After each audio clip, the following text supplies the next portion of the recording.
Bem-vindos, irmãos e irmãs, à reflexão do Evangelho deste domingo, Mateus 11, 25 a 30. Jesus é vida e liberdade para os pobres. Quem é Jesus segundo o Evangelho de Mateus? É aquele que veio realizar a justiça de Deus. É o mestre da justiça que se concretiza na solidariedade com a humanidade sofredora. Ele é o Emanuel, o Deus que mora com a gente até o fim dos tempos. No Evangelho de Mateus, esse texto, podemos dividi-los em três partes. Primeiro, na primeira, temos o louvor de Jesus ao Pai, por seu fracasso diante dos sábios e inteligentes. Na segunda, encontramos Jesus que salienta seu estreito relacionamento com o Pai. Na terceira, Jesus se dirige aos que estão cansados de carregar o peso do próprio fardo. O fracasso do Pai fracasso entre aspas, diante dos sábios e inteligentes. O louvor de Jesus ao Pai é provocado pela rejeição de sua mensagem, que sofre por parte das elites. Eu te louvo, ó Pai, Senhor do céu e da terra, porque escondeste estas coisas aos sábios e inteligentes e as revelaste aos pequeninos.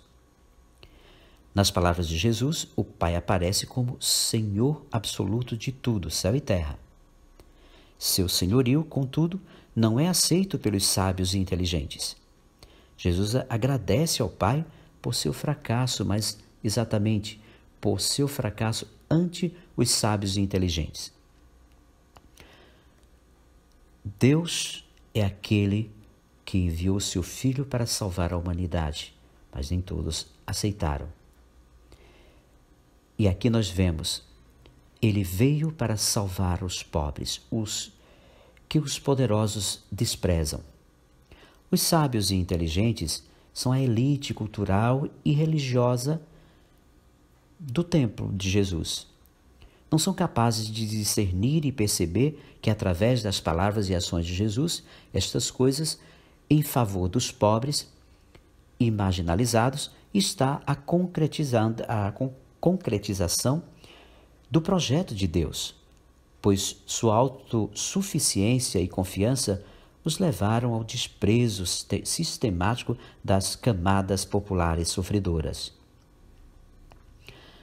No verso aqui 26, podemos perceber a afirmação de Jesus garantindo que essa é a vontade do Pai. Será que ele se agrada em esconder seu projeto de vida?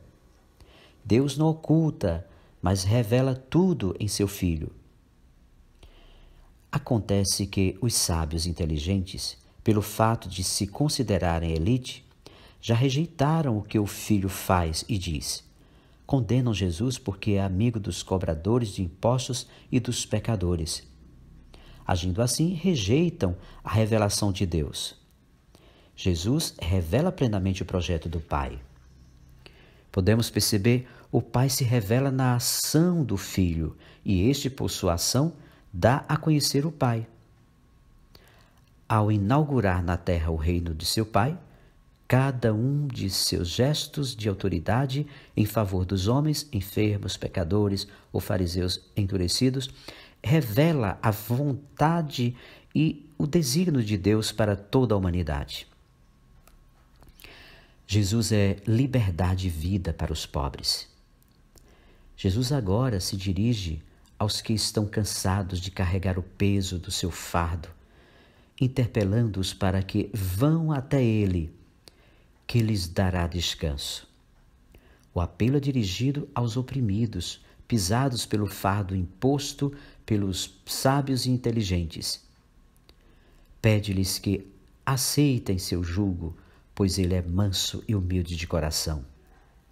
Carregar o jugo era a expressão apreciada pelos rabinos e se referia ao jugo da Torá, dos preceitos, mas a lei, que era fonte de vida, tornara-se nas mãos dos sábios e inteligentes doutores da lei e fariseus um fardo insuportável.